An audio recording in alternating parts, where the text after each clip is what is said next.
பருவம் 3. முகை. கண்ணியம். 4 பேர் ஒன்றாக சேர்ந்து நுழையலாம். அவ்வளவு பெரிய வாசல்.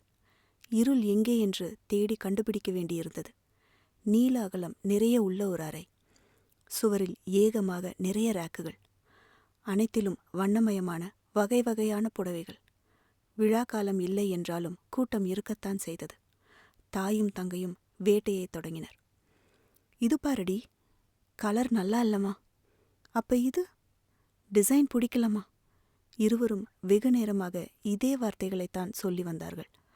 தாய் ஒவ்வொரு துணியாக எடுத்துக்காட்ட தங்கை அதை ஏதாவது ஒரு குறை கூறி ஒதுக்கி வைத்தாள். அருகில் நானும் தந்தையும். சொன்னார், நீ பேசாம உங்க அம்மாவுக்கே சப்போர்ட் பண்ணியிருக்கலாம். ஒரு சுடிதாரோட சீக்கிரம் முடிஞ்சிருக்கும். இப்ப பாரு எவ்வளோ நேரம் ஆகுதுன்னு.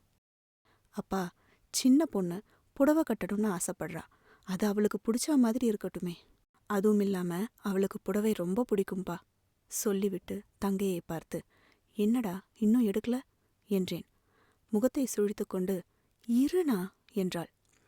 சற்றே திரும்பி புடவை குவியலுக்குள் கைவிட்டு ஒரு புடவையை தேர்வு செய்து எடுத்து, இது ஓகேவாடா என்றேன். முகத்தில் ஆச்சரியமும் சந்தோஷமும் இருந்தது. ரொம்ப அழகா இருக்குண்ணா. அப்பா, நான் இதையே எடுத்துக்கிறேன். நல்லா இருக்குல்லம்மா என்றாள். இப்பவாவது முடிஞ்சுதே என்றார் தந்தை பெருமூச்சுடன். அதுக்குத்தான் சுடிதார் எடுக்கலாம்னு சொன்னேன் என்றார் தாய். அதான் எடுத்தாச்சுல்ல, விடுங்க என்ற வார்த்தைகளுடன் பேச்சை முடித்தேன். நான் போய் பில் கட்டிட்டு வரேன். தந்தை நகர்ந்தார். சிறிது நேரத்தில் என்னவளின் அண்ணனுடன் வந்தார். தங்கைக்கும் எனக்கும் மிகவும் ஆச்சரியமாக இருந்தது. இவங்க பாட்டிக்கு சாமி கும்பிட்றாங்களாமா. அதுக்கு துணி எடுக்க வந்திருக்காங்க. தந்தை விவரித்தார். நாங்களும் துணி எடுக்கத்தான் வந்தோம். ஆமா, நீங்க எடுத்துட்டீங்களா? தங்கை விசாரித்தாள். இல்ல, உள்ள வரும்போதுதாம்மா உங்க அப்பாவை பார்த்தேன்.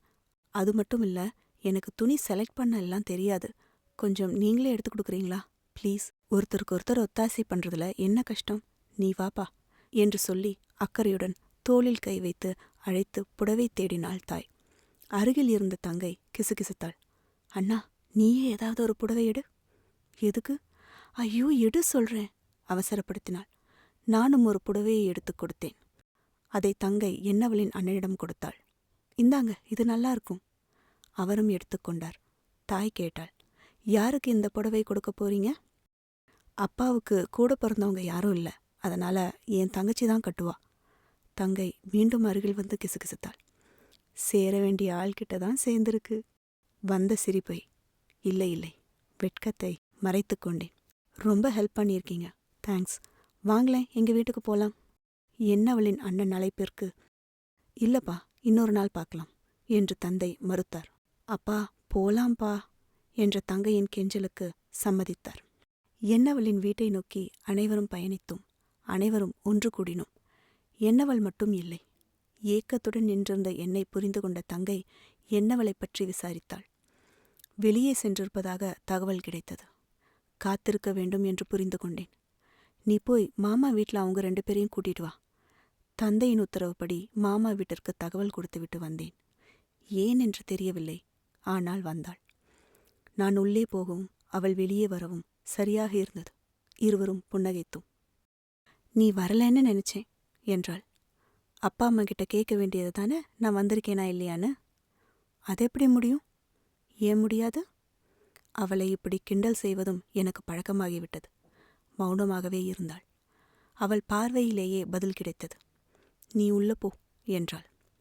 மாமா வீட்டில் இருந்தும் வந்தார்கள். தாய்மார்கள் உணவு தயாரிக்க உள்ளே சென்றார்கள். தந்தைமார்கள் பேச்சை ஆரம்பித்தார்கள். அண்ணன்களும் தங்கைகளும் வெளியே சென்று கிண்டல் பேச்சுக்களை ஆரம்பித்தோம். என்னவளின் அண்ணன் இவ்வளவு இயல்பாக பழகுவார் என்று இன்றுதான் நான் தெரிந்து கொண்டேன். அவருடைய பேச்சிலும் பழக்கத்திலும் ஒருவித அக்கறை, அடக்கம், பண்பு அனைத்தும் இருந்தது. நேரம் போனதே தெரியவில்லை. உணவு முடித்துவிட்டு மீண்டும் ஒன்று கூடினோம். தந்தை கேட்டார், நாங்க உங்க வீட்டுக்கு வந்தாச்சு, நீங்க எப்போ எங்க வீட்டுக்கு வரப்போறீங்க? அப்பா அப்பா, என்னோட பர்த்டேக்கு வர சொல்லுங்கப்பா. தங்கை யோசனை. சரி, அதுவும் நல்ல ஐடியாதான். வர்ற வெள்ளிக்கிழமை என் பொண்ணு பர்த்டேக்கு நீங்க எல்லாரும் எங்க வீட்டுக்கு வாங்க.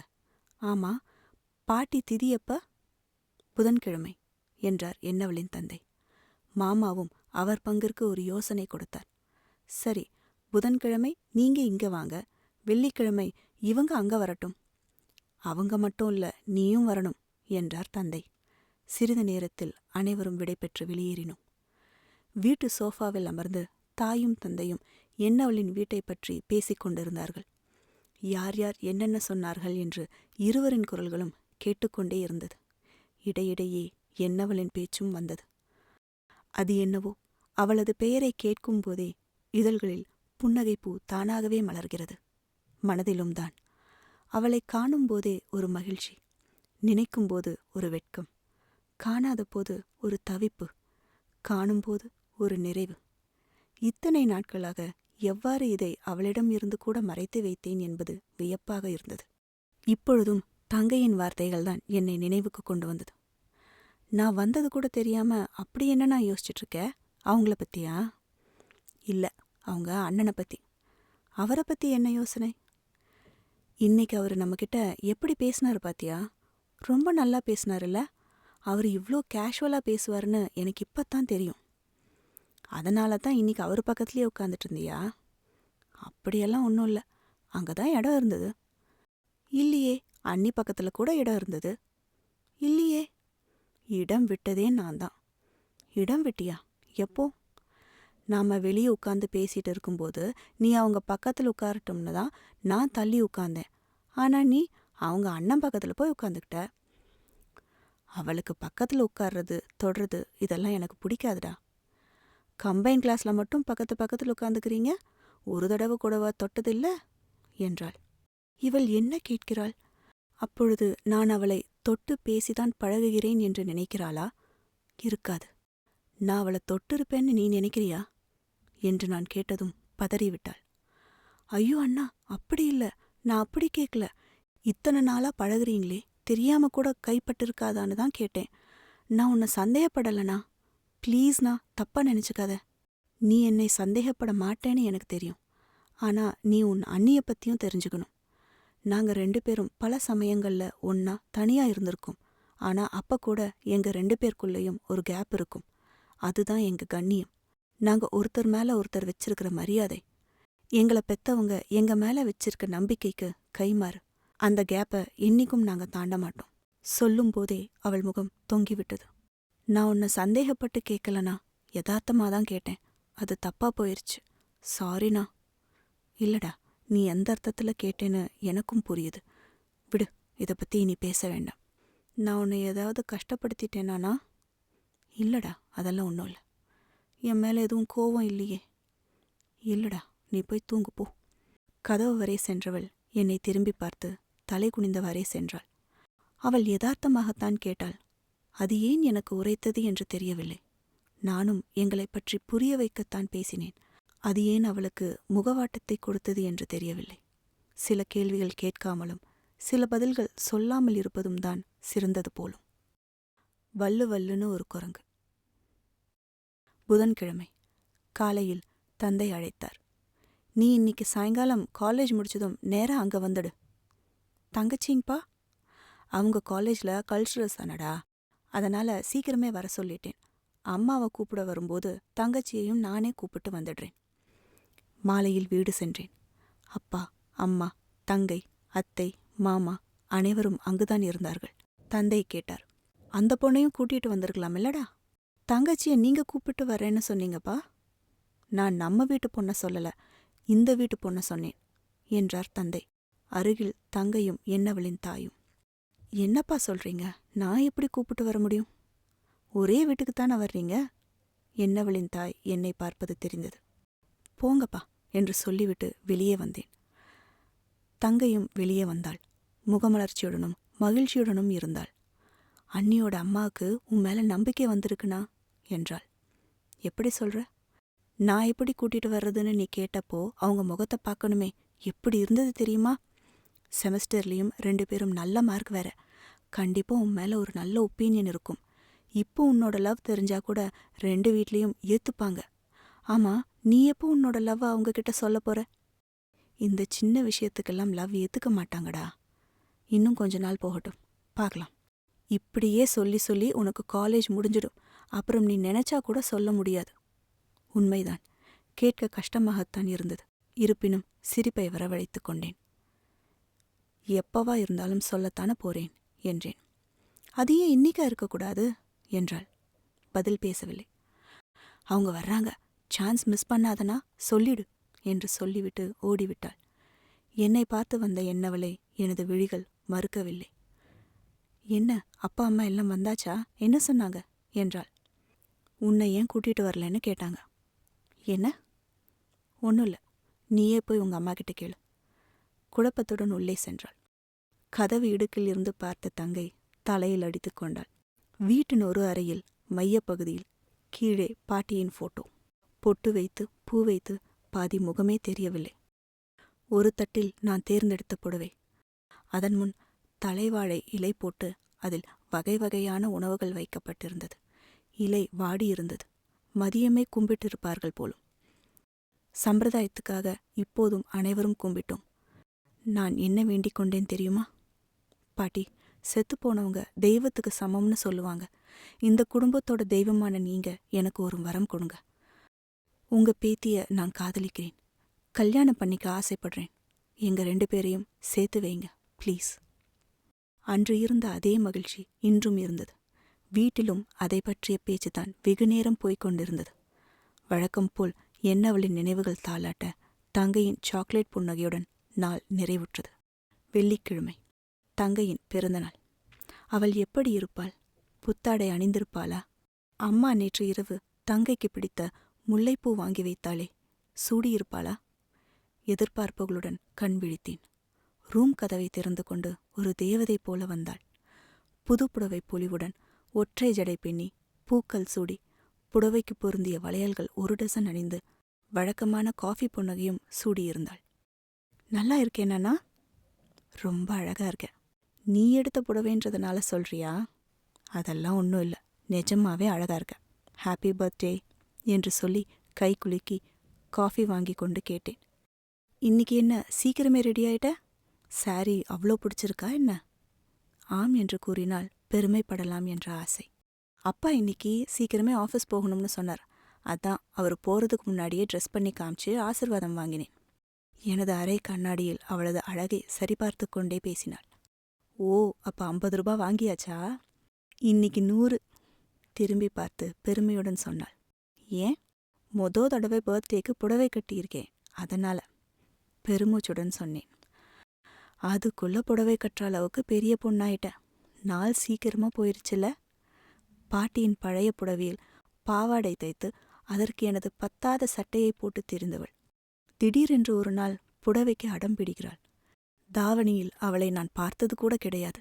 அவளை புடவையில் பார்த்ததும் ஏதோ நெருங்கிய உறவிலோ பக்கத்து வீட்டிலோ உடன் விளையாடிய அக்காவிற்கு திருமணம் என்று பட்டுப்புடவையில் நிற்க வைத்ததுதான் ஞாபகம் வருகிறது.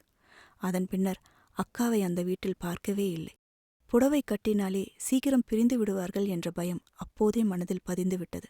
ஆனால் பெண்களுக்கு இந்த புடவை மீது அப்படி என்னதான் ஆசையோ புரியவில்லை.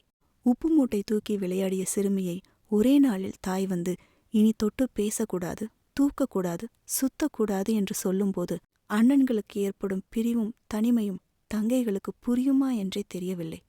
அதன் பிறகு அவளும் வந்து தூக்கச் சொல்லி கேட்டதே இல்லை. இப்படிப்பட்ட மாற்றங்களை எவ்வாறு பெண்கள் ஏற்றுக்கொள்கிறார்கள்? ஏன் ஏற்படுத்துகிறார்கள்? ஆமாண்ணா, நாள் சீக்கிரமாத்தான் போகுது. அதை நீ தான் முதல்ல புரிஞ்சுக்கணும். என்ன சொல்ற? எவ்வளவு நாள் ஆச்சு நீ கம்பைன் கிளாஸ் சேர்ந்து? இன்னும் நீ உன்னோட லவ்வை அவங்க கிட்ட சொல்லல. நானும் உன்கிட்ட எத்தனையோ தடவை சொல்லிட்டேன், நீ கேட்கல.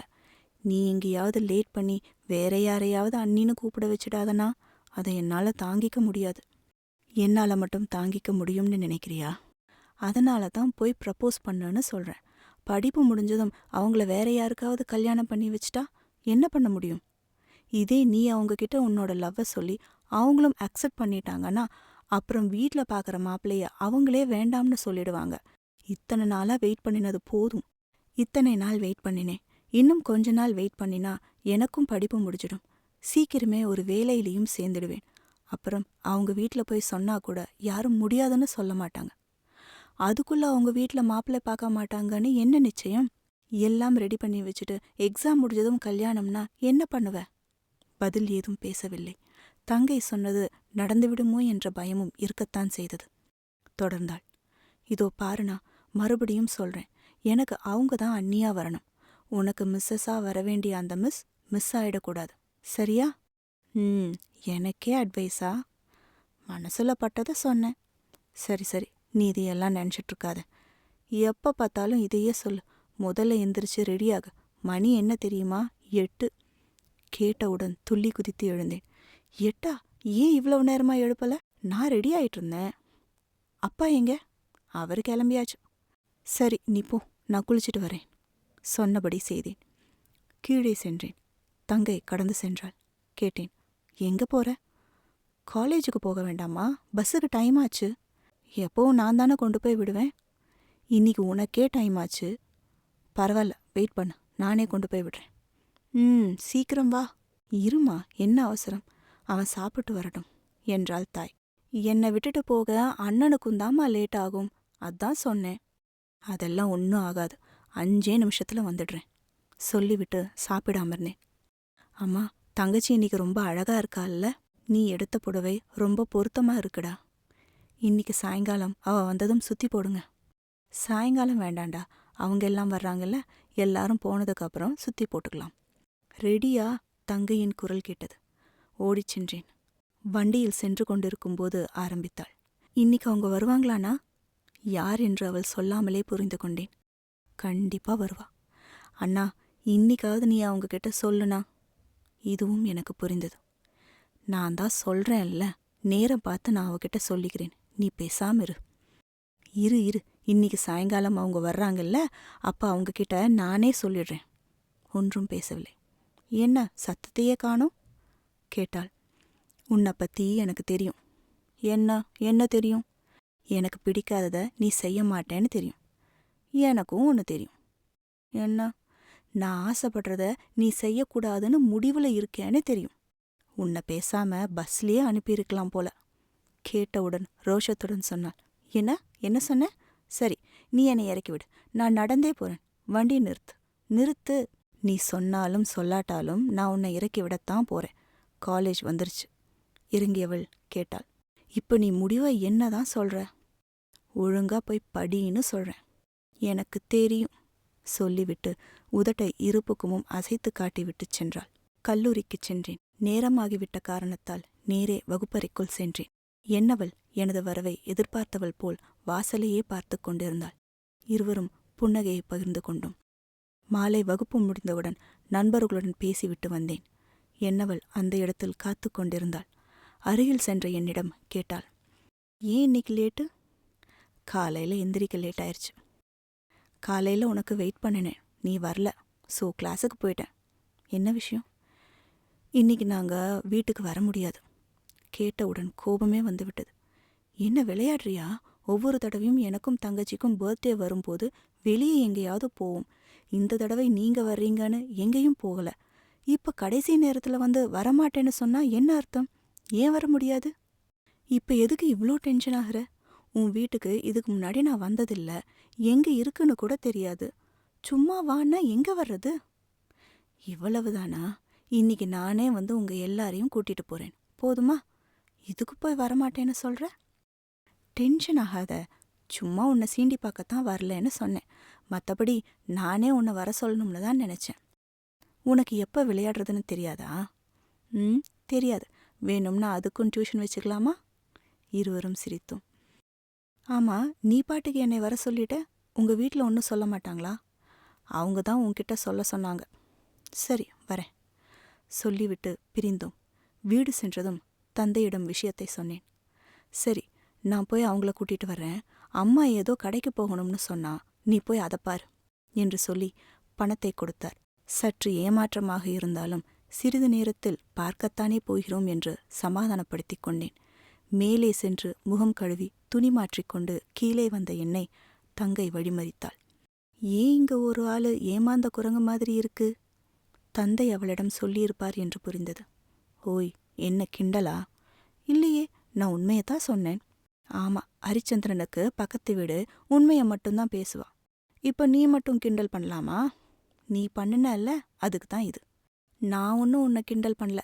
போய் கண்ணாடியில் உன் மூஞ்சிய பாரு, குரங்கு மாதிரியே தான் இருக்கு. உண்மையாக இல்லாவிட்டாலும் விளையாட்டுக்காக அவள் மீது எரிச்சல் பட்டேன். தாயிடம் சென்றேன். தங்கையும் உடன் இருந்தாள். என்னம்மா, என்ன வேணும்? எரிச்சலுடன் கேட்டேன். ஏண்டா இப்படி குரங்கு மாதிரி மூஞ்சிய வச்சிருக்க? தாயின் இந்த வார்த்தைகளை கேட்டு தங்கை சிரிப்பை அடக்க முடியாமல் சிரித்தபடியே வெளியே சென்றாள். ஏம்மா, என்னை பார்த்தா உங்களுக்கு எப்படி இருக்கு? கத்தினேன். எதுக்குடா இப்போ வல்லு வல்லுன்னு விழுகிற? உங்க ஊர்ல குரங்கு வல்லு வல்லுன்னு தான் விழுகுமா? இதுவரைக்கும் அப்படி ஒரு குரங்கை நான் பார்த்ததில்ல. இப்பதான் உன்னோட உருவத்துல பார்க்கறேன். என்னம்மா, விளையாடுறியா? எனக்கு என்ன வேற வேலை இல்லைன்னு நினைச்சியா? சும்மா இருந்தவகிட்ட நீ தானடா வந்து மூஞ்சிய காமிச்ச. உனக்கு என்ன வேணும்னு சொல்லு. நீ ஏதோ கடைக்கு போகணும்னு சொன்னதா அப்பா சொன்னாரு. காசு கொடுத்துருக்காரு. என்ன வேணும்னு சொல்லு. அவங்க எல்லாம் வர்றாங்கல்ல, நீயே ஏதாவது ஸ்வீட்டும் காரமும் நல்லதா பார்த்து வாங்கிட்டு வா போ. நான் போய் அவங்க எல்லாத்தையும் கார்லயே கூட்டிட்டு வந்துடுறேன். நீங்க இங்க ரெடி பண்ணுங்க. தந்தையின் குரல் கேட்டது. சரிம்மா, நானும் போய் ஸ்வீட் காரம் வாங்கிட்டு வரேன் என்று சொல்லிவிட்டு வெளியே வந்தேன். தங்கை எங்கிருந்தோ ஓடி வந்து டாட்டா குரங்கு என்று சொல்லிவிட்டு சென்றாள். எடுத்து அடிக்க ஏதாவது கிடைக்குமா என்று குனிந்து தேடினேன். அதற்குள் ஓடிவிட்டாள். வரும் வழியில் அவளுக்கு ஒரு பரிசும் வாங்கி வந்தேன். குரங்கு என்று கிண்டல் செய்ததற்காக சிறிது அலைய வைக்கலாம் என்று நினைத்து பரிசை காட்டினேனே தவிர கொடுக்கவில்லை. குடுனா ப்ளீஸ், கெஞ்சியவாறே பின்தொடர்ந்தாள். எனது அறைக்குள் சென்று கதவை சாத்திக் கொண்டேன். இப்ப எதுக்கு நீ கதவை சாத்தின? சீறினாள். நான் துணி மாத்த போறேன். வம்புக்கு சொன்னேன். பேண்ட் ஷர்ட் நல்லா தானே இருக்கு, இப்ப என்ன துணி மாத்துற? நான் வேஷ்டி மாத்துறேன். போய் சொல்லாதண்ணா. நிஜமாவே நான் வேஷ்டி தான் மாத்துறேன். நீ வேணும்னே பண்ற. இல்லையே, போய், நீ சும்மா தான் இருக்க. கதவை தொற. நான் துணி மாத்திட்டு தான் வருவேன். இரு இரு, எப்படியும் வெளியே தானே வருவ. உன்னை என்ன பண்றேன்னு பார். திட்டிக்கொண்டே சென்று விட்டாள். சொல்லிவிட்டோமே என்பதற்காக வேஷ்டி கட்டினேன். சட்டையை கூட போடவில்லை. தங்கை சத்தத்தை காணவில்லை என்று கதவை திறந்து எட்டி பார்த்தேன். காணவில்லை. அலைய வைத்தது போதும், கொடுத்து விடலாம் என்று நினைத்து பரிசையும் கொண்டு வந்தேன். சமையலறை வரை பதுங்கி சென்று பார்த்தேன். எங்கிருந்து வந்தாள் என்று தெரியவில்லை. பின்னால் இருந்து வந்து பாய்ந்து பரிசை பற்றி கொண்டாள். நான் விட மறுத்தேன். இருவருக்கும் யுத்தமே நடந்தது. பார்வையாளராக என்னவள் வந்து சேர்ந்தாள். அவளை பார்த்தது என்னவோ என் கண்கள்தான். ஆனால் வேட்டியும் கையில்லாத பனியனும் போட்ட என்னுடைய வெறும் உடம்பு கூசியது. அருகில் இருந்த துண்டை வைத்து உடலை மறைத்தேன். தங்கை அவள் அருகில் சென்று கேட்டாள். எப்ப வந்தீங்க? நீ உன் அண்ணன் கழுத்தை கட்டிப்பிடிச்சு உப்பு மூட்டை ஏறும்போதே வந்துட்டேன். வீட்ல எல்லாம் எங்க? அவங்க எல்லாம் கார்ல வந்தாங்க. நானும் அண்ணாவும் பைக்ல வந்தோம். வண்டியை நிறுத்திட்டு வரேன்னு என்னை முன்னாடி போக சொன்னாங்க. நான் போய் அவங்கள பார்த்துட்டு வந்துடுறேன் என்று சொல்லி தங்கை வெளியே சென்றாள். நாங்கள் இருவரும் தனிமையில் இருக்க வேண்டும் என்ற எண்ணத்தில்தான் அவள் வெளியே சென்றாள் என்பது எனக்கு மட்டும்தான் தெரியும். என்னவள் அருகில் வந்து கேட்டாள். நீ எப்ப சின்ன பையனான? தங்கையுடன் விளையாடியதைத்தான் கிண்டல் செய்கிறாள் என்று நன்றாக புரிந்தது. சிரித்தபடி தலை குனிந்தேன். தொடர்ந்தாள். உனக்கு வேஷ்டி கட்டுற பழக்கம் கூட இருக்கா? உனக்கு புடவை கட்டுற பழக்கம் இருக்கும்போது நான் வேட்டி கட்டக்கூடாதா என்றேன். தலையை குனிந்து அவள் கட்டியிருந்த புடவையை பார்த்து, நீ எடுத்து கொடுத்தது தானே என்றாள். இவளுக்கு எப்படி தெரிந்தது என்று திகைத்தேன். என்னது, நானா? ஐ மீன் உங்க வீட்டுக்காரங்க. ஆமா, நிஜமாவே இது யாரோட செலெக்ஷன் என்று கேட்டாள். மனதிற்குள் என்னுடையது என்று சொல்லிவிட்டு உதடுகளை மட்டும் தங்கச்சி என்று சொல்ல வைத்தேன். ரொம்ப நல்லா செலக்ட் பண்றா. அம்மா எங்கே என்று கேட்டவளை அழைத்துச் சென்று தாயிடம் ஒப்படைத்துவிட்டு துணி மாற்ற மேலே சென்ற என்னை தங்கை வழிமறித்தாள். அண்ணா பாரு, எல்லாரும் வந்துட்டாங்க, வாங்க. மேலே போட்டிருந்த துண்டை கெட்டியாக பிடித்து கொண்டேன். உட்காருங்க. சோஃபாவிடம் அழைத்துச் சென்று, ஒரு நிமிஷம், நான் இப்ப வந்துடுறேன். எங்க நான் போற? தங்கை தடுத்தாள். காதருகில் சென்று கிசுகிசுத்தேன். துணி மாத்திட்டு வந்துடுறேன். துணி மாத்திரியா? எதுக்கு? அவள் சத்தமாகத்தான் கேட்டாள். ஷ், மெதுவா பேசு. ஏன் மெதுவா? இதில் என்ன ரகசியம்? இன்னும் கத்தினாள். விளையாடாத, பேசாம இரு. எப்பவும் வீட்ல இப்படித்தானே இருப்ப, இன்னைக்கு மட்டும் என்ன புதுசா துண்டெல்லாம் என்று கூறி துண்டை இழுத்தாள். ஏய் விடு என்று நானும் இழுத்தேன். அனைவரும் சிரித்தார்கள். விடுமா, அண்ணனுக்கு கூச்சமா இருக்கும்ல. என்னவளின் அண்ணன் எனது நிலையை புரிந்து கொண்டார். இதுல கூச்சப்பட என்ன இருக்கு? உங்களை கூட எத்தனை வாட்டி வேட்டி பனியன்ல பார்த்திருக்கேன் உங்க வீட்ல. அவர் வாயை அடைத்தாள். என்ன ஆச்சு உனக்கு பேசாம இரு. மீண்டும் கிசுகிசுத்தேன். இதுக்கு முன்னாடி பேண்ட் ஷர்ட் தானே போட்டிருந்த, நீயா தானே போய் வேட்டி மாத்திட்டு வந்த. இப்ப எதுக்கு மறுபடியும் துணி மாத்துற? ஒரு நாளைக்கு எத்தனை வாட்டி துணி மாத்துவ? காரணம் தெளிவாக புரிந்தது. பரவாயில்லப்பா, விடு, நாங்க தானே என்றாள் என்னவளின் தாய். நான் அசடு வழிந்தேன். நானும் அதைத்தான் சொன்னேன். தங்கை, டேய், காலேஜ் படிக்கும்போது உன்னை பார்த்தா மாதிரியே இருக்குடா. ஞாபகம் இருக்கா? ஒரு நாள் வீட்டுக்கு உன்னை பார்க்க வரும்போது ஒரு பக்கம் வேட்டியை தூக்கி பிடிச்சிட்டு வெறும் மேலோட வீரநடை போட்டு வந்து நின்னியே. வேட்டிக்கு பதிலா லுங்கி கட்டியிருந்தா ரவுடின்னு போலீஸ் பிடிச்சிட்டு போயிருக்கும். அனைவரும் சிரித்தார்கள். நண்பர்கள் கிண்டல் செய்து கொள்வது சகஜம்தான். ஆனால் நடுவில் நான் ஏன் மாட்டினேன்?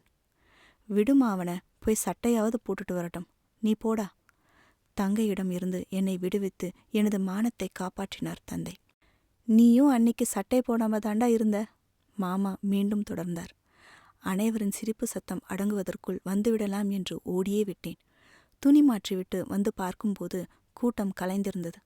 என்னவளின் அண்ணன் தனியாக இருந்தார். கேட்டேன், எங்க யாரையும் காணோம்?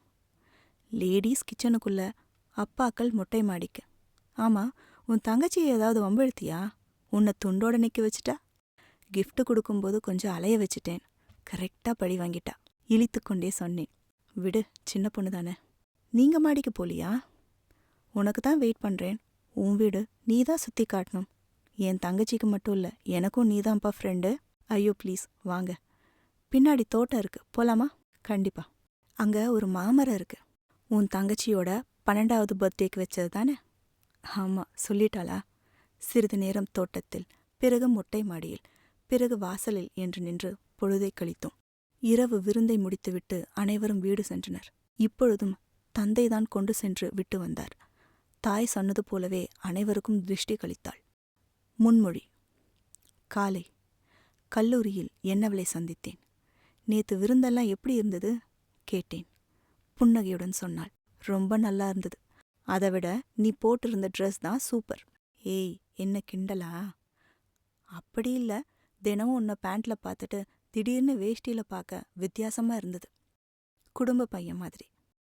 உன்னை கூட தினமும் சுடிதார்ல பார்த்துட்டு நேத்து சாரியில பார்க்க வித்தியாசமா தான் இருந்தது. குடும்ப பொண்ணு மாதிரி. கேட்டவுடன் வெட்கப்பட்டு தலை குனிந்தாள். தொடர்ந்தேன். நான் வெறும் துண்டு மட்டும் போத்திட்டு இருந்தப்ப எங்க வெக்கப்பட்டு பேசாம போயிடுவியோன்னு நினைச்சேன். நீ அப்படி நின்னதுக்கு நான் ஏன் வெக்கப்பட போறேன்?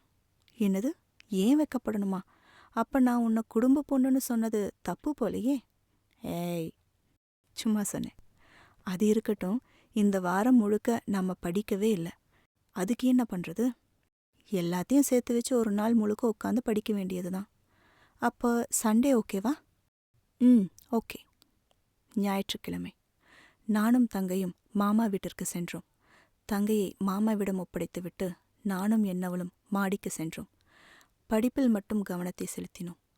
படிப்பு மட்டுமல்ல, எந்த ஒரு வேலை செய்தாலும் அதை கவனம் குறையாமல் நேர்த்தியாக செய்து முடிக்க வேண்டும் என்று நினைப்பாள். கிடைத்த நேரத்தை சரியாக பயன்படுத்தி கொண்டோம். நன்கு படித்தோம். நிச்சயம் சிறந்த மதிப்பெண்கள் எடுப்போம் என்ற நம்பிக்கையும் இருந்தது. ஒரு நாள் காலை கல்லூரியில் என்னவளுக்காக காத்திருந்தேன். ஆனால் அவள் வேறு பக்கமாக சென்றாள். அருகில் சென்று கேட்டேன், என்ன அந்த பக்கம் போற? பென் வாங்கணும், ஸ்டேஷனரி போறேன். நானும் வரட்டுமா? பேசியவாறே இருவரும் சென்று பேனா வாங்கினோம். இரு, நான் பே பண்றேன் என்றேன். இல்ல, வேண்டாம். பரவாயில்ல, நான் தரேன். சொன்னா கேளு. வேண்டாம். என்னை தடுத்து அவளே பணத்தை கொடுத்தாள். வெளியே வந்ததும் கேட்டேன், ஏன் என்ன பே பண்ண வேண்டாம்னு சொன்னேன்? பென் வாங்கி கொடுத்தா ஃப்ரெண்ட்ஷிப் கட் ஆயிடும்னு சொல்லுவாங்க. அப்ப பென்சில் வாங்கி கொடுத்தா ஒட்டிக்குமா? நீ இதெல்லாம் கூடவா நம்புற? உண்மையோ பொய்யோ, ஒருவேளை உண்மையா இருந்து நீ எனக்கு பென் வாங்கி கொடுத்து நம்ம ஃப்ரெண்ட்ஷிப் கட் ஆயிட்டா? வேண்டாம். உன்னோட இந்த ஃப்ரெண்ட்ஷிப் இழக்க நான் தயாரா இல்லை. காதலிக்கிறாளோ இல்லையோ, ஆனால் என்னை அவள் இழக்க விரும்பவில்லை என்பதை அவளுடைய இந்த வார்த்தைகள் எனக்கு உறுதி செய்தது. நாட்கள் உருண்டன. எங்கள் இருவருக்கும் இடையே இருந்த நட்பும் எங்கள் குடும்பத்தாருக்கு இடையே இருந்த உறவும் பலப்பட்டது. நாங்கள் அனைவரும் உறவினர்கள் போல பழக ஆரம்பித்தோம். யார் வீட்டில் எந்த விசேஷம் ஆனாலும் அது மற்ற இரு வீட்டாருக்கும் சொல்லப்படும். ஏதேனும் விசேஷத்துக்கு துணி எடுக்கப் போவதாக இருந்தாலும், கோவிலுக்கு திருவிழாவிற்கு செல்வதாக இருந்தாலும் சரி, 3 குடும்பம்தான். தாய்மார்கள் பெரும்பாலும் செல்வது கோவிலுக்குத்தான். ஊரில் ஒரு கோவிலை விட்டு வைப்பதில்லை. தந்தைமார்களுக்கு அவரவர் வீட்டு சோஃபாவும் மொட்டை மாடியும் ஒதுக்கப்பட்டது. அவர்கள் பேச ஆரம்பித்தால் குடும்பத்தை கூட மறந்து விடுவார்கள். எனது தந்தையும் மாமாவும் பழைய நண்பர்கள் ஆதலால் அவர்களது குழந்தை பருவம், பள்ளி நாட்கள், கல்லூரி நாட்கள் என்று அனைத்தை பற்றியும் பேசுவார்கள். சில சமயம் தாயும் தந்தையும் நான் மாமா வீட்டிற்கு செல்லும்போது உடன் வருவதுண்டு. தாய் ஏதாவது பலகாரம் செய்தால் அதை அவர்களுக்கு கொடுக்கச் சொல்லி எங்களிடம் கொடுத்தனுப்புவாள். அதே போலதான் அவர்களும் எங்களை தபால்காரர்கள் ஆக்கிவிட்டார்கள். அண்ணன் தங்கைகள் நாங்கள் நால்வரும் வேறு விதம். நண்பர்கள் போலத்தான் பழகுகிறோம். ஒன்றாக சேர்ந்து சினிமா, பார்க், பொருட்காட்சி என்று போவது, கிண்டல் பெயர்கள் வைத்து அழைப்பது, பயப்படுத்தி விளையாடுவது என்று அனைத்தும் உண்டு. பயப்படுத்தும் விளையாட்டில் அதிகம் மாட்டுவது தங்கைதான். அவள் பயந்த சுபாவம். ஆதலால் அதிகம் மிரளுவாள். தங்கைமார்கள் இருவருக்கும் பேச எப்படித்தான் எவ்வளவு விஷயம் இருக்கிறதோ அவ்வளவு பேசுவார்கள். இருந்தும் தீராது. பல சமயங்களில் அவர்கள் இருவரும் பேசுவதை கேட்பதுதான் எங்கள் இருவருக்கும் வேலை. இருந்தும் எனது காதலை பற்றி என்னவளுக்கு சொல்லாமல் தங்கையும் பாதுகாத்து வந்தாள். தங்கையை என்னவள் பத்திரமாக பார்த்து கொண்டாள். வரும் நாட்களில் என்ன நடந்தாலும் என்னவளுக்கு நான் கடமைப்பட்டவனாகவே இருப்பேன். வகுப்பிலும் அவளை அவ்வப்போது கவனித்து கொண்டுதான் இருப்பேன். ஒரு நாள் வகுப்பில் உணவு நேரத்தின் போது திடீரென்று என்னவள் தொடர்ந்து இரும்பிக் கொண்டே இருந்தாள். தண்ணீர் குடித்தும் அடங்கவில்லை. தலை தட்டி முதுகு தேய்த்து எதற்கும் இருமல் நிற்கவில்லை. தங்கையின் இருமலை கட்டுப்படுத்த முடியாமல் இருந்தபோது தாய் செய்தது நினைவிற்கு வந்தது. நானும் ஒருமுறை அவளுடன் சேர்ந்து இருமினேன். அவளுக்கு இருமல் நின்றது. அவள் தெரிந்து கொண்டாள் நான்தான் என்று. பார்க்காமலே புன்னகைத்தாள். இத்தனை நாட்களும் நாங்கள் பழகி வருவது உடன் படிப்பவர்களுக்கு தெரியாது என்பது சில சமயங்களில் எங்களுக்கே ஆச்சரியமாகத்தான் இருந்தது. கல்லூரியில் யாருக்கும் தெரியாது என்பதும் நாங்கள் இருவரும் தனியே சந்தித்து பேசுவதும் எங்கள் வீட்டுக்கு தெரியும். அவர்களும் இதற்கு உதவி செய்தார்கள். நாங்கள் இருவரும் மாடியில் படிக்கும்போது என்னவளின் தோழி யாராவது ஃபோன் செய்தால் அவளது தாய் வேறு ஏதேனும் காரணம் சொல்லி வைத்து விடுவாள். மாடியில் அமர்ந்து நாங்கள் படித்த நாட்களும் உண்டு. மின்வெட்டு நாட்களில் நான், தங்கை, என்னவள், அவள் அண்ணன், மாமா, அத்தை அனைவரும் சேர்ந்து கண்ணாமூச்சி விளையாடிய நாட்களும் உண்டு. மாமா எங்களுக்கு ஒரு உற்சாக பானமாகவே இருந்தார். ஒரு நாள் மாலை மாடியில் என்னவளுக்காக காத்திருந்தேன். வந்தவளிடம் கேட்டேன், உனக்கும் உன் ஃப்ரெண்டுக்கும் என்ன சண்டை? நாள் முழுக்க அவ பேசியும் நீ மூஞ்சி தூக்கி வச்சிட்டு இருந்த. அதை ஏன் கேட்குற? அவ என்ன பண்ணினா தெரியுமா? என்ன பண்ணா? நேற்று சாயங்காலம் கோயிலுக்கு போயிருந்தேன்ல, அங்கே அவளை பார்த்தேன், ஒரு பையனோட. நான் கூட அவன் அண்ணன்னு நினச்சேன். ஆனா இல்லை, அது அவளோட லவ்வர். கேட்ட உடனே எனக்கு பயங்கர ஷாக். இதில் நீ ஷாக்காக என்ன இருக்கு? அவள் லவ் பண்ணக்கூடாதா என்ன? என்ன நீயும் இப்படி கேட்குற? முதல்ல அவளுக்கு எதுக்கு லவ்? அப்பா கிடையாது, அம்மா கஷ்டப்பட்டு வேலை பார்த்து கடன் வாங்கி படிக்க வைக்கிறாங்க. இவளுக்கு அப்புறம் ஒரு தங்கச்சி வேற. இவ வேலைக்கு போய் தான் குடும்பத்தை காப்பாற்றணும். இவளை நம்பித்தான் குடும்பமே இருக்கு. இந்த நிலைமையில இவளுக்கு லவ் எல்லாம் தேவையா சொல்லு? என்னவளுக்கு காதல் பிடிக்காது என்றில்லை. அவளது கடந்த கால கசப்பான அனுபவத்தின் விளைவுதான் இந்த வார்த்தைகள். ஜாதி, மதம், அந்தஸ்து பார்க்காம வர்றதால தான் காதலுக்கு கண் இல்லைன்னு சொல்றாங்க. ஆனா அதுக்காக குடும்ப கஷ்டத்தை கூடவா பார்க்காது? அப்படி என்ன லவ் அது? இந்த லட்சத்துல உண்மையான காதல், பொய்யான காதல், நேர்மையானதுன்னு கேட்டகரி வேற.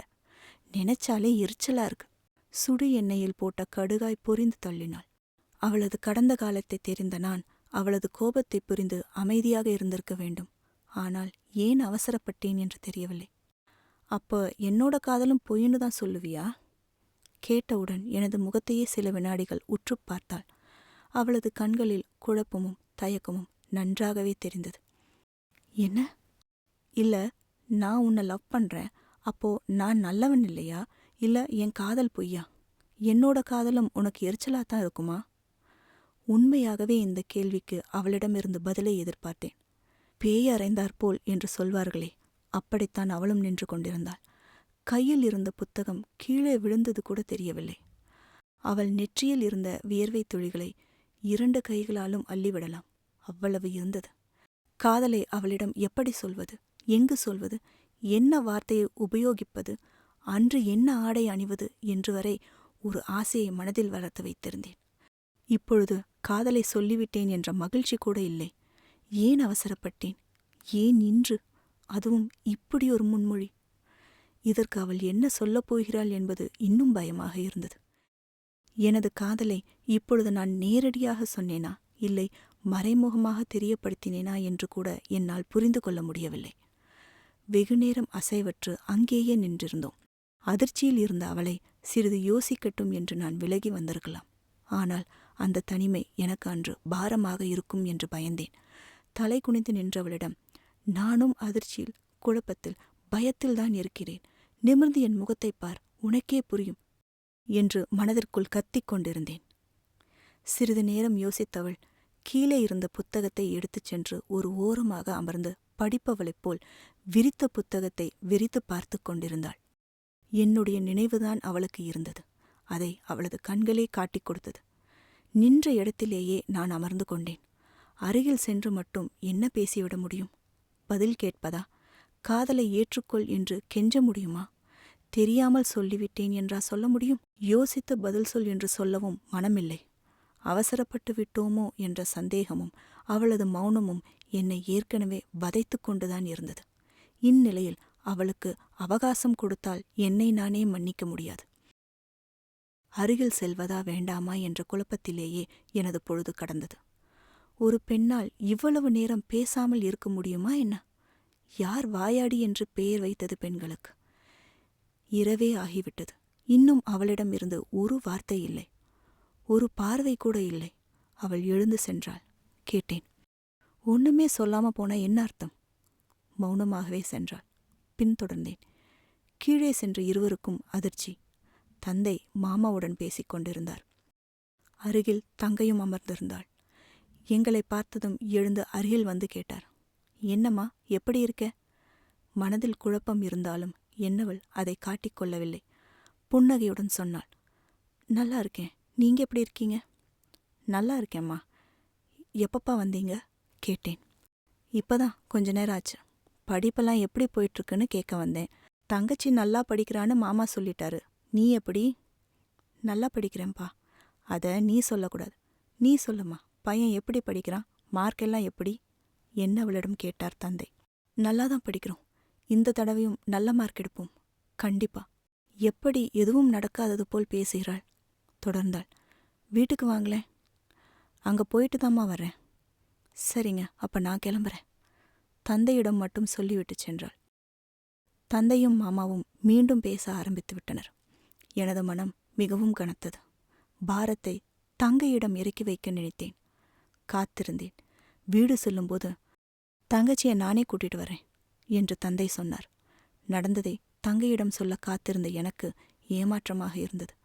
இரவு பால் கொண்டு வருவாள், காலையில் காஃபி கொண்டு வருவாள் என்று பலமுறை காத்திருந்து ஏமாந்து போனேன். தாய்தான் வந்தாள். இரவு தங்கையை சென்று பார்த்தேன். உறங்கிவிட்டாள். காலை கல்லூரிக்கும் அவளே சென்று விட்டாள். வழியிலும் பார்க்கவில்லை. அவளுடைய இந்த செயல் எனக்கு ஏதோ போல் இருந்தது. கல்லூரியில் என்னவளுக்காக காத்திருந்தேன். பார்க்காதது போல் கடந்து சென்றாள். எதிர்பார்த்ததுதான். அருகில் சென்று கேட்டேன், கண்ணெல்லாம் ரெட்டா இருக்கு, நைட்டு சரியா தூங்கலியா? ஒரு பெருமூச்சு விட்டு கண்களை சில வினாடிகள் மூடி திறந்தாள். அவள் முகத்தில் நேற்று இருந்த கோபம் இன்றும் இருந்தது. தொடர்ந்தேன். நேத்து நடந்ததை பத்தி நான் எதுவும் பேச மாட்டேன். ஆனா சும்மா கூடவா பேசக்கூடாது? மௌனம் இருந்தது. இன்னும் எவ்வளோ நாள் இப்படியே இருக்க போற?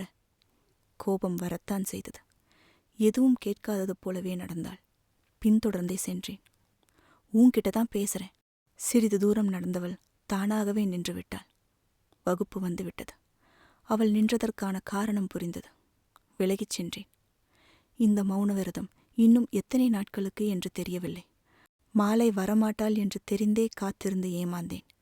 தலைவலியின் காரணமாக வீடு வந்த தந்தை தங்கையை டியூஷனுக்கு கொண்டு வந்து விட்டதும் ஒரு ஏமாற்றம். மாடியில் காத்திருந்த போது என்னவள் தாமதமாக வந்ததும் ஏமாற்றம். இந்த 2 நாட்களில் எனக்கு கிடைத்த ஏமாற்றமும் தனிமையும் எனது வாழ்நாளில் நான் மறக்க மாட்டேன். என்னவளிடம் நானே சென்று பேசினேன். இன்னும் என் மேல கோவம் போகலையா? அப்ப நீ செஞ்சது தப்புன்னு ஒத்துக்கிறியா? தப்பா? எது? நேத்து நீ பேசினது. அதனால தானே கோவம் போயிடுச்சான்னு கேட்குற? நான் யதார்த்தமா பேசினேன். நீ தான் தப்பா புரிஞ்சுக்கிட்ட. நீ கூடத்தான் நான் உன் கூட ஒரு ஃப்ரெண்டா யதார்த்தமா பழகிறத லவ்வுன்னு புரிஞ்சுக்கிட்டு இருக்கேன். இல்ல, இப்பவும் தப்பு உன் மேலதான். இப்பவாவது நான் சொல்றத கேளு. நீ என்கிட்ட சகஜமா பேசுறதுனாலையும் பழகிறதுனாலையும் நீ என்ன காதலிக்கிறேன்னு நினைச்சு நான் உன்னை காதலிக்கல. நீ யாருன்னு தெரியறதுக்கு முன்னாடியே உன்னை எனக்கு பிடிச்சிருந்தது. உன்னை முதல்ல பார்த்தப்பவே விரும்ப ஆரம்பிச்சிட்டேன். உன்கிட்ட பேசணும் பழகணும்னு ஆசைப்பட்டேன். அப்பதான் மாமாவோட அறிமுகம் கிடைச்சது. இந்த கம்பைன் ஸ்டடி தற்செயலா அமைஞ்சதுதான். உன்னை பத்தியும் உன் குடும்பத்தை பத்தியும் தெரிஞ்சுக்கிற சந்தர்ப்பம் கிடைச்சது. எல்லாமே நல்லா நடந்ததால இது விதின்னு நான் நம்புறேன். ஏதோ புரிந்தாற்போல் மெல்ல தலை குனிந்தாள். பாரம் தாங்காமல் தலை கவிழ்ந்து நிற்கும் தாமரை மலர் போல இருந்தாள். தொடர்ந்தேன். உனக்கு என்ன பிடிச்சிருக்கா இல்லையா, என்னை காதலிக்கிறியா மாட்டியான்னெல்லாம் நான் உன்னை கேட்க மாட்டேன். இந்த கேள்வியை கேட்க இன்னும் நாள் இருக்கு. நேத்து நீ அப்பா கிட்ட சொன்ன மாதிரி நல்லா படிச்சு நல்ல மார்க் எடுக்கிற வேலையை முதல்ல பார்ப்போம் என்று சொல்லிவிட்டு வந்து அமர்ந்து கொண்டேன். அவள் அதே இடத்தில்தான் இருந்தாள். எதையோ யோசித்துவிட்டு பிறகு அருகில் வந்து அமர்ந்து பேசினாள். நான் உன்கிட்ட கொஞ்சம் பேசணும். பேச ஒன்றும் இல்லை, நீ போ. எதை பற்றி பேசப் போகிறாள் என்று தெரியும். இல்ல, நான் பேசணும், அடம் பிடித்தாள். இப்ப நீ சொல்ற எந்த முடிவையும் என்னால ஏத்துக்க முடியாது. காதலை மறுத்து விடுவாளோ என்ற பயம். என் முடிவை சொல்ல வரல. பின்ன ஒரு ரெக்வெஸ்ட். என்ன? இனி நம்ம 2 பேரும் பேசிக்க வேண்டாம். பிடித்திருந்தால் உன்னை பற்றி புரியாமல் சண்டை போட்டு விட்டேன், சாரி, நாம் பழையபடி நண்பர்களாக இருக்கலாம் என்று சொல்லியிருக்கலாம். பிடிக்கவில்லை என்றால் இனி என்னை பார்க்காதே, கம்பைன் ஸ்டடி வேண்டாம் என்று சொல்லியிருக்கலாம். இரண்டும் அல்லாமல் பேச மட்டும் வேண்டாம் என்றால் என்ன அர்த்தத்தில் சொல்கிறாள் என்று புரியவில்லை. ஏன்?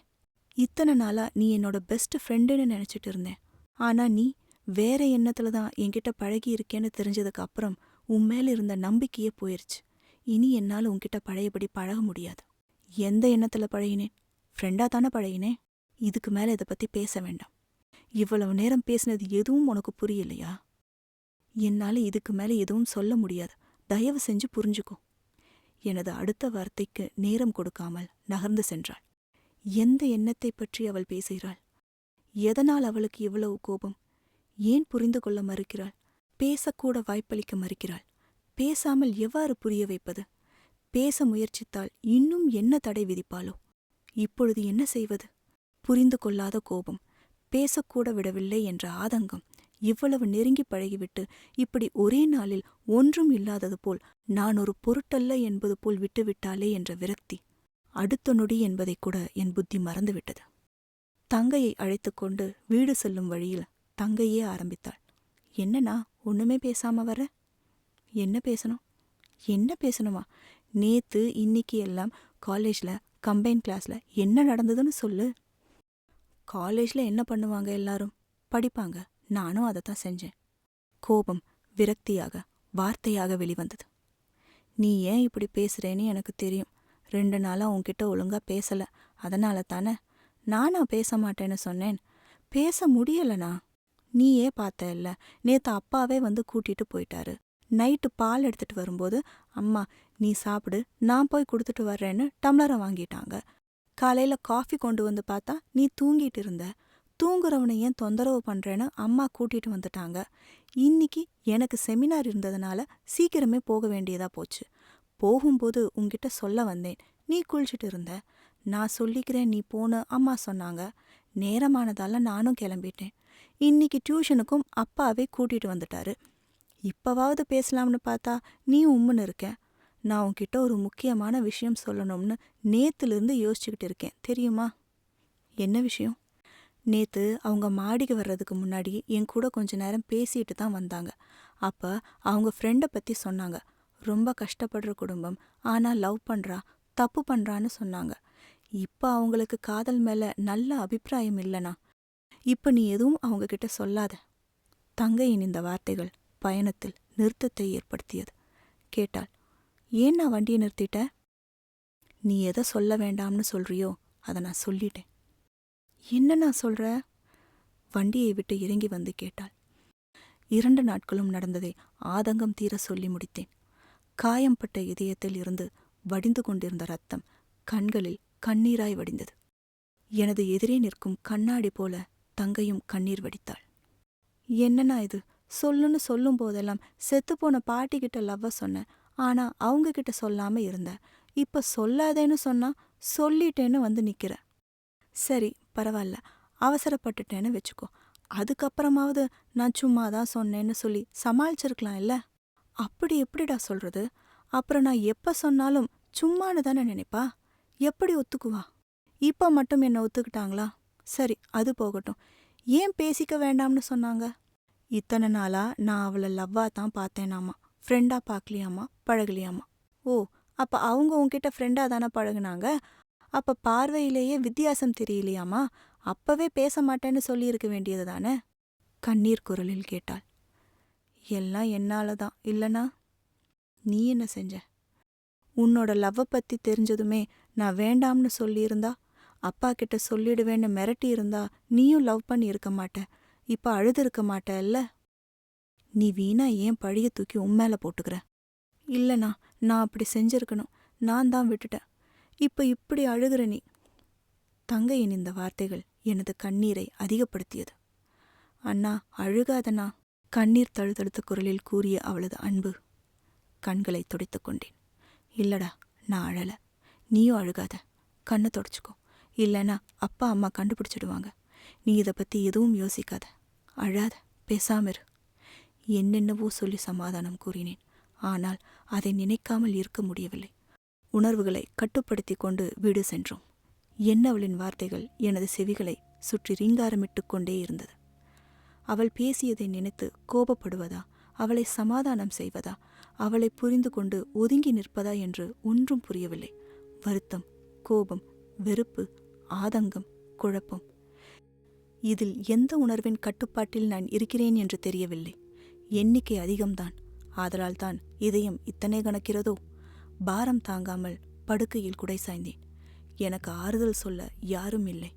என்னை நினைத்து அனுதாபப்பட யாரும் இல்லை என்று நினைத்த போதுதான் வர்ண பகவான் இடியுடன் வந்தார். அதைத் தொடர்ந்து கொலுசும் ஒலித்தது. தங்கை வந்து நின்றாள். கண்களை துடைத்துக் கொண்டு எழுந்து அமர்ந்தேன்.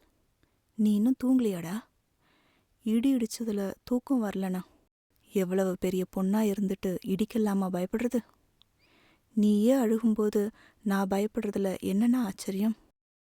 இந்த இடி அல்ல, இதயத்தில் இடித்த இடிதான் என் கண்ணீரின் காரணம் என்றா சொல்ல முடியும்? சொல்லாமலே அவள் புரிந்து கொண்டாள் என்பதே உண்மை. இல்லை என்றால் இந்த இரவில் என்னை தேடி ஏன் வரப்போகிறாள்? கண்களை மூடி தலையை பிடித்து கொண்டேன். கண்ணில் இருக்க தண்ணி வெளியே வரக்கூடாதுன்னு கண்ணை மூடிட்டியானா? உண்மைதான். கண்களை திறந்தவுடன் துளிகள் சொட்டியது.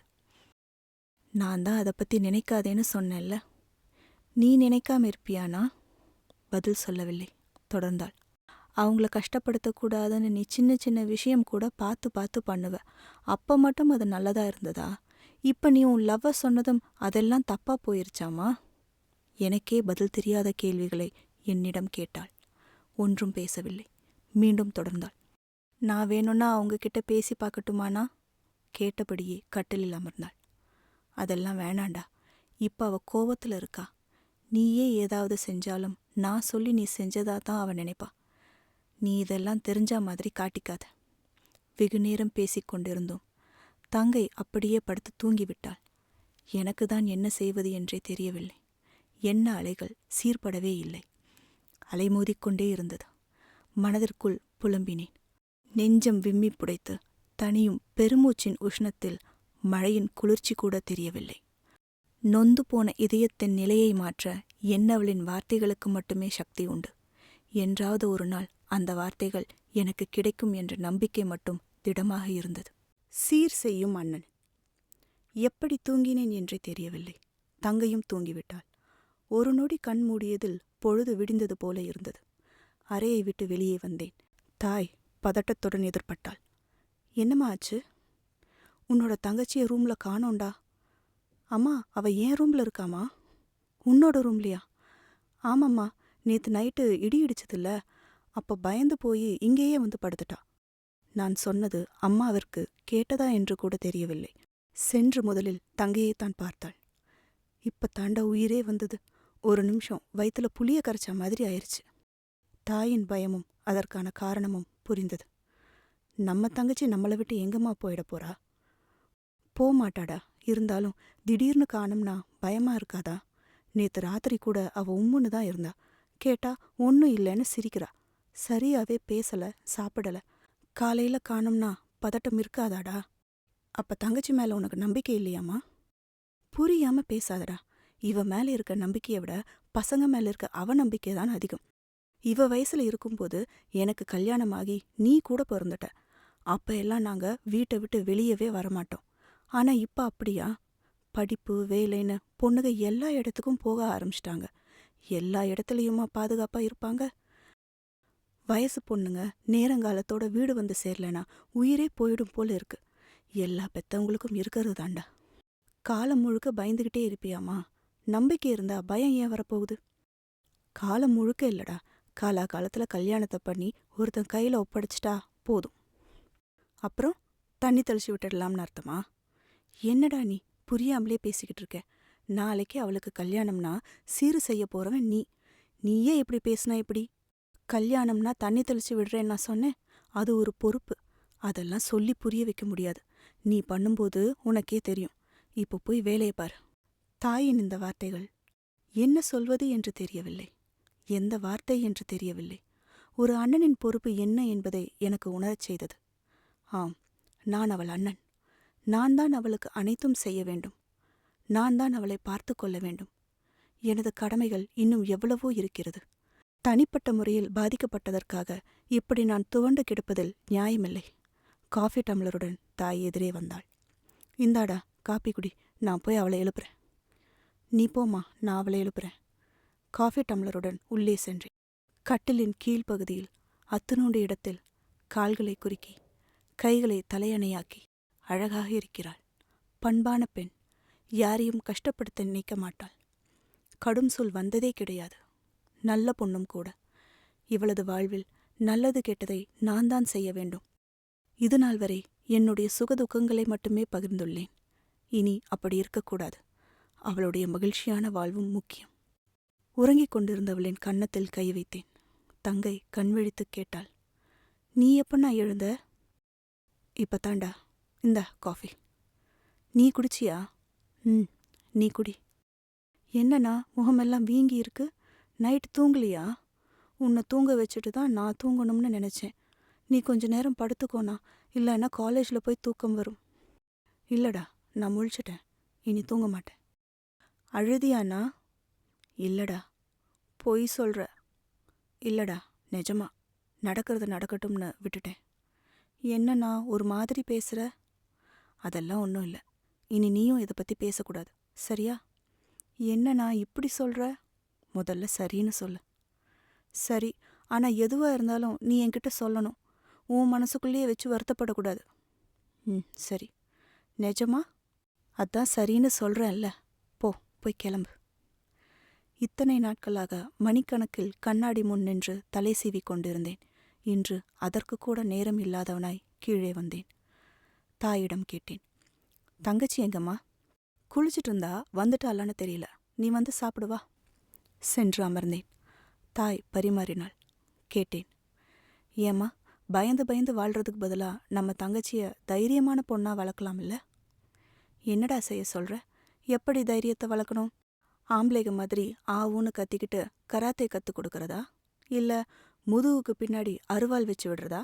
இல்லை பசங்களை பற்றி 4 வார்த்தை தப்பாக சொல்லி அவங்க மேலே வெறுப்பை உண்டாக்க சொல்றியா? இது எதுவுமே நடுத்தர குடும்பத்தை சேர்ந்த நமக்கு ஒத்து வராது. நாம தான் ஜாக்கிரதையா இருக்கணும். நீ சாப்பிடு. தங்கையும் தந்தையும் அமர்ந்தார்கள். தந்தை ஆரம்பித்தார். என்னடா இன்னைக்கு சீக்கிரமே கிளம்பிட்ட? ஏதாவது ஸ்பெஷலா? அதெல்லாம் ஒன்றும் இல்லைங்கப்பா. ஆமாம், கேட்கணும்னு நினச்சேன். உனக்கும் அந்த பொண்ணுக்கும் ஏதாவது சண்டையா? ஒரே நொடியில் முகமெல்லாம் வியர்த்து விட்டது. இவருக்கு எப்படி தெரிந்தது? எவ்வளவு தெரிந்தது? தங்கைக்கும் அதே வியர்வை முகம். ஏங்கப்பா அப்படி கேட்குறீங்க? நேற்று நான் அங்கே வந்திருந்தப்போ உங்கள் 2 பேருக்கும் அடிக்கடி சண்டை வருதுன்னு மாமா சொன்னார். ஒரு பெருமூச்சுடன் சொன்னேன். அது சும்மா விளையாட்டுக்கு அப்பப்போ சண்டை வரும்பா, வேற ஒன்றும் இல்லை. இதையே தான் மாமாவும் சொன்னார். சண்டை விளையாட்டாவே இருக்கட்டும். உங்களோட இந்த சின்ன சண்டையால் கூட வீட்டுக்குள்ளே எதுவும் குழப்பம் வரக்கூடாது. புரிஞ்சுதா? சரிங்கப்பா, இனி விளையாட்டுக்கு கூட சண்டை போட மாட்டேன். தந்தை சென்றவுடன் தங்கை கோபித்து கொண்டு சொன்னாள். அதான் பேசவே இல்லையே. இதை பற்றி பேசக்கூடாதுன்னு சொன்னேன்ல. தங்கையை கல்லூரியில் விட்டுவிட்டு எனது வகுப்பிற்கு செல்லும் வழியில் அந்த இடத்தை கடந்து சென்றேன். இதுநாள் வரை நாங்கள் அங்கே நின்ற நிமிடங்கள், பேசிய வார்த்தைகள் அனைத்தையும் ஒரே வினாடியில் கடந்து வந்துவிட்டேன். வகுப்பறையில் என்னவளின் கண்டும் காணாத பார்வை இதயத்தை கசக்கத்தான் செய்தது. அப்படி என்ன செய்துவிட்டேன் என்று இப்படி என்னை நடத்துகிறாள் என்று கோபமும் வந்தது. மாலை மாமா வீட்டிற்கு செல்லும் வழியில் தங்கை கேட்டாள், அவங்க ஏதாவது பேசினாங்களானா? இல்லை என்று தலையசைத்தேன். சிறிது நேரம் மௌனமாக இருந்தவள் மீண்டும் ஆரம்பித்தாள். ஏன்னா அவங்க பேசலைனாலும் நீயே போய் பேசியிருக்கலாம்ல. என்ன பேசுறது? இப்படி கேட்டா என்ன சொல்றது? பேச மாட்டேன்னு முடிவில் இருக்கிறவகிட்ட என்னடா பேசுறது? அப்படியே போய் பேசினாலும் வீம்புக்காவது பேசாம தான் இருப்பா. பேசி பார்க்காமலே இப்படி சொன்னா எப்படின்னா, நீ போய் ஒரு தடவை மட்டும் பேசு. அப்பவும் அவங்க பேசலைனா அப்புறம் நீயும் பேச வேண்டாம். மாடியில் காத்திருந்தேன். என்னவள் வந்தாள். என்னை நிமிர்ந்து கூட பார்க்காமல் ஓரத்தில் சென்று அமர்ந்து கொண்டாள். எதிர்பார்த்ததுதான். கொஞ்ச நேரம் படித்தாள். மற்ற நேரம் கண்களையும் மனதையும் அங்கும் இங்கும் அலையவிட்டாள். தங்கை சொன்னது போல் என்னவளிடம் பேசியிருக்கலாம். ஆனால் அவளை கட்டாயப்படுத்துவது போல் ஆகிவிடும். மேலும் எனக்கு உள்ள பொறுப்பை இப்பொழுதுதான் நான் உணர்ந்துள்ளேன். இந்த உணர்வை கலைக்கவும் விருப்பமில்லை. நான் முன்பு நினைத்தது போல படிப்பு முடிந்து நல்ல வேலையும் கிடைத்த பிறகுதான் என்னுடைய வாழ்க்கையை நான் முடிவு செய்ய வேண்டும். அதுவரை விலகியிருப்பதுதான் சரி. வீடு சென்று கொண்டிருக்கும்போது தங்கை ஆரம்பித்தாள். அவங்க கிட்ட பேசினியானா? இல்ல. என்னது இல்லையா? முதல்ல வண்டியை நிறுத்து. நிறுத்து. நிறுத்தினேன். முன் வந்து நின்று கேட்டாள். ஏன்னா பேசல? மௌனித்தேன். சொல்லுனா ஏன் பேசல? அதட்டினாள். வீம்பு அவங்களுக்கு இல்ல, உனக்கு தான். அவங்க நல்லவங்க தான். அப்ப நான் கேட்டவனா? என்னண்ணா இப்படி கேட்குற? நீ பேசினதுக்கு அப்புறம் அவங்க பேசலாம்னு நினைச்சிட்டு இருந்தா அதான் உன்னை போய் பேச சொன்னேன். நீ தானே நான் அவங்கள முதல்ல சமாதானம் செய்யணும். சமாதானம் செய்யற அளவுக்கு நான் என்ன தப்பு செஞ்சேன்? ப்ரப்போஸ் தானே பண்ணினேன். சரி, லவ்வை சொன்ன டைம் தப்பு, அதனால சமாதானம் செய்யணும்னே வச்சுக்கோ. என்னன்னு சமாதானம் செய்யறது? விளையாட்டுக்கு லவ்வை சொன்னேன்னு சொல்லவா? இல்ல உன்னை வெறுப்பேத்த சொன்னேன்னு சொல்லவா? இல்ல நீ என்ன லவ் பண்ணாட்டி பரவாயில்ல, ஆனா என்கிட்ட பேசுன்னு சொல்லவா? அப்ப அவங்க பேசலைன்னா உனக்கு ஓகேவா? அப்ப அவ பேசினா மட்டும் போதும்னு நினைச்சுக்க சொல்றியா? இப்ப என்னன்னா பண்றது? யாராவது நீங்க பேசிக்கிறது இல்லன்றத கவனிச்சு ஏன்னு காரணம் கேட்டா என்ன சொல்றது? நீ என்னதான் பண்றதா இருக்க? பொறுமையா இருக்க போறேன். நான் முதல்ல முடிவு செஞ்ச மாதிரி படிப்பை முடிச்சுட்டு வேலையும் கிடைச்சதுக்கு அப்புறம் அவகிட்ட பேசுவேன். ஆனா அதுக்குள்ள அவளுக்கு என்ன நடந்தாலும் அதுதான் விதின்னு ஏத்துக்கணும். என்னண்ணா? தோ பாரு, நான் முதல்ல சொன்னதுதான். இனிமே இதை பத்தி நீ பேசக்கூடாது. மீறி பேசுனா என்னால நிம்மதியா இருக்க முடியாது. அப்புறம் நான் அழுகணும். சொல்லு, நான் அழுகட்டுமா? நான் அழுவேன் என்று சொன்ன உடனே அவளது விழிகள் ஊற்றெடுத்தது. கண்ணீர் தழும்ப சொன்னாள். இல்லண்ணா, வேண்டாம், நீ அழ வேண்டாம். இனிமே இதை பத்தி நான் பேச மாட்டேன். அவளது இந்த வார்த்தைகள் சில நாட்களுக்குத்தான். பிறகு மீண்டும் ஆரம்பித்து கொண்டாள். அவள் இதை பற்றி பேசும்போதெல்லாம் வேண்டாம் என்று தலையை மட்டும் ஆட்டுவேன். அவள் புரிந்து கொண்டு பேசாமல் சென்று விடுவாள். ஒரு நாள் இரவு படித்துவிட்டு சேரிலேயே அமர்ந்து தூங்கிவிட்டேன். தங்கை காலையில் வந்து எழுப்பினாள். என்னன்னா சேர்லேயே தூங்கிட்ட? நோட்ஸ் எழுதிட்டு லேட் ஆயிடுச்சுடா, அதான். இதுக்கு முன்னாடி இப்படி இல்லையே. இத்தனை நாளா அவ நோட்ஸ் எழுதுவா, 2 பேரும் ஷேர் பண்ணிப்போம். இப்ப அப்படியா? யதார்த்தமாகத்தான் கேட்டேன். ஆனால் அது அவள் முகத்தை வாட வைத்தது. ஏதோ சொல்ல வந்தாள். பழையபடி பேசுவாள் என்று தெரியும். ஆதலால் வேண்டாம் என்று தலையசைத்தேன். காஃபி டம்ளரை கொடுத்துவிட்டு சென்றாள். அவ்வப்போது ஏதாவது வந்து கேட்டுக்கொண்டே இருப்பாள். என்னிடம் இருந்து பதில் கூட எதிர்பார்க்க மாட்டாள். ஒருவேளை தெரியாம ஏதாவது நீயே அன்னைக்கு பேனாக்கு காசு கொடுத்துட்டியா? அன்னைக்கு அவங்க பாட்டிக்கிட்ட வேண்டிக்கிட்டேன்னு சொன்னியே, ஒருவேளை அவங்க பாட்டிக்கு உன் லவ் பிடிக்கலையோ? ஏதாவது வேண்டுதல் இருந்தா அம்மா குலதெய்வத்துக்கு காசு முடிஞ்சு வைப்பாங்கல்ல, அது மாதிரி நம்மளும் வேணும்னா பண்ணுவோமா? அவளுடைய எல்லா கேள்விகளுக்கும் கோரிக்கைகளுக்கும் வேண்டாம் என்று தலையை மட்டும் ஆட்டுவேன். திட்டிவிட்டுப் போவாள். ஒரு நாள் மாலை மாமா வீட்டில் நானும் என்னவளும் படித்துக் கொண்டிருந்தோம். திடீரென்று மாமா வந்தார். எதிர்பாராமல் மாமா வந்ததால் சற்று அதிர்ச்சியாகத்தான் இருந்தது. நீ கொஞ்சம் கீழே வா, என்னை அழைத்தார். ஏங் மாமா? உன் தங்கச்சி அழுதுகிட்டு இருக்கா. கேட்டதும் பதட்டமாக இருந்தது. அழுகிறாளா? ஏங் மாமா, என்ன ஆச்சு? நீயே வந்து கேளு. கீழே விரைந்தேன். தங்கை விம்மி விம்மி அழுது கொண்டிருந்தாள். அருகில் சென்று அமர்ந்தேன். வெகு நேரமாக அழுதிருப்பாள் போலும். கண்கள் கனகாம்பரத்தை சூடியிருந்தன. என்னடா ஆச்சு? ஏன் அழற? பதில் ஏதும் இல்லை. எனது தோளில் சாய்ந்து அழுதாள்.